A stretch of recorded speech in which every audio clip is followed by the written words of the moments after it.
One day after finishing school, I was called to a little church down in Montgomery, Alabama. And I started preaching there. Things were going well in that church. It was a marvelous experience. But one day, a year later, a lady by the name of Rosa Parks decided that she wasn't going to take it any longer. She stayed on a bus seat. And you may not remember it because it's way back now, several years, but it was the beginning of a movement where 50,000 black men and women refused absolutely to ride the city buses, and we walked together for 381 days. Yes, sir. That's what we got to learn in the North. The Negroes have to learn to stick together. We stuck together.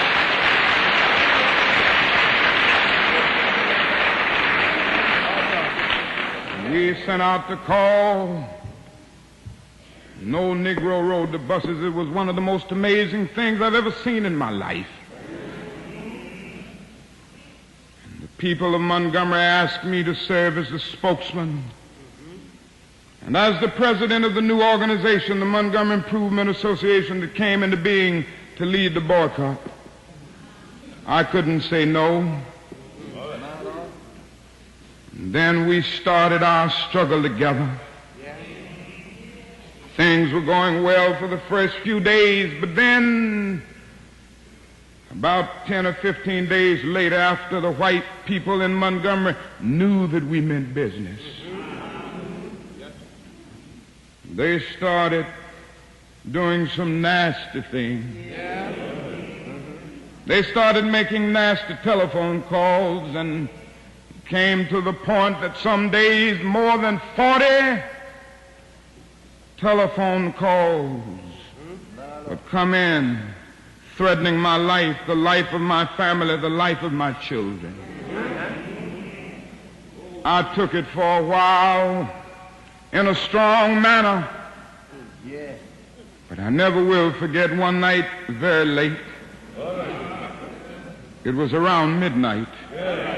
And you can have some strange experiences at midnight.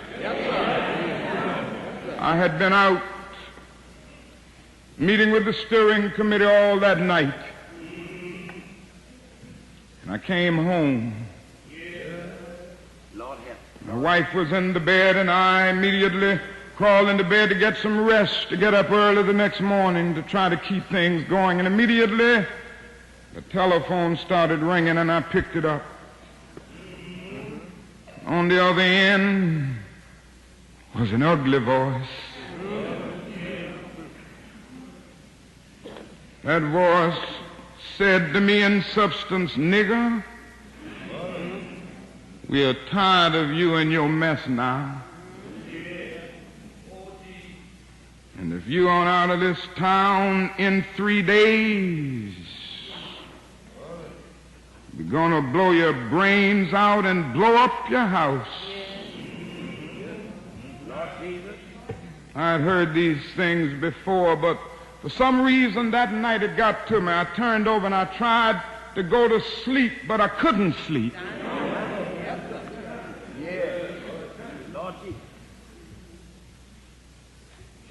was frustrated, bewildered. And then I got up and went back to the kitchen, and I started warming some coffee, thinking that coffee would give me a little relief. And then I started thinking about many things. I pulled back on the theology and philosophy that I had just studied in the universities, trying to give philosophical and theological reasons for the existence and the reality of sin and evil, but the answer didn't quite come there. I sat there and thought about a beautiful little daughter who had just been born about a month earlier. We have 4 children now, but we only had 1 then. She was the darling of my life. I'd come in night after night and see that little gentle smile. And I sat at that table thinking about that little girl and thinking about the fact that she could be taken away from me any minute. And I started thinking about a dedicated, devoted, and loyal wife who was over there asleep. She could be taken from me, I could be taken from her. And I got to the point that I couldn't take it any longer. I was weak. And something said to me, you can't call on Daddy now. He's up in Atlanta 175 miles away. You can't even call on Mama now. You got to call on that something and that person that your daddy used to tell you about. That power that can make a way out of no way.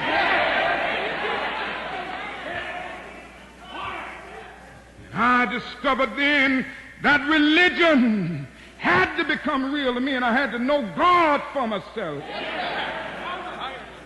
And I bowed down over that cup of coffee. I never will forget it. Oh, yes, I prayed a prayer, and I prayed out loud that night. I said, Lord, I'm down here trying to do what's right. I think I'm right.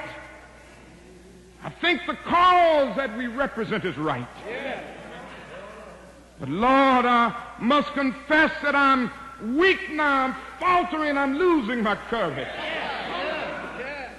It seemed at that moment that I could hear an inner voice saying to me, Martin Luther, stand up for righteousness. Stand up for justice. Stand up for truth. And lo, I will be with you even until the end of the world. I tell you, I've seen the lightning flash. I've heard the thunder roll. I've felt sin breakers dashing, trying to conquer my soul. But I heard the voice of Jesus saying, still to fight on. He promised never to leave me, never to leave me alone. No, never alone. No, never alone. He promised never to leave me, never to leave me alone. Sometimes I feel discouraged. And I don't mind telling you this morning that sometimes I feel discouraged. I felt discouraged in Chicago. As I moved through Mississippi and Georgia and Alabama, I feel discouraged. Living every day under the threat of death, I feel discouraged sometimes. Living every day under extensive criticisms, even from Negroes, I feel discouraged sometimes.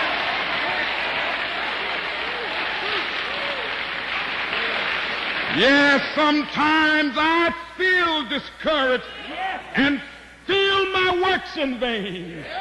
But then the Holy Spirit revives my soul again. There is a balm in Gilead to make the wounded whole. There is a balm in Gilead to heal the sin-sick soul. God bless you.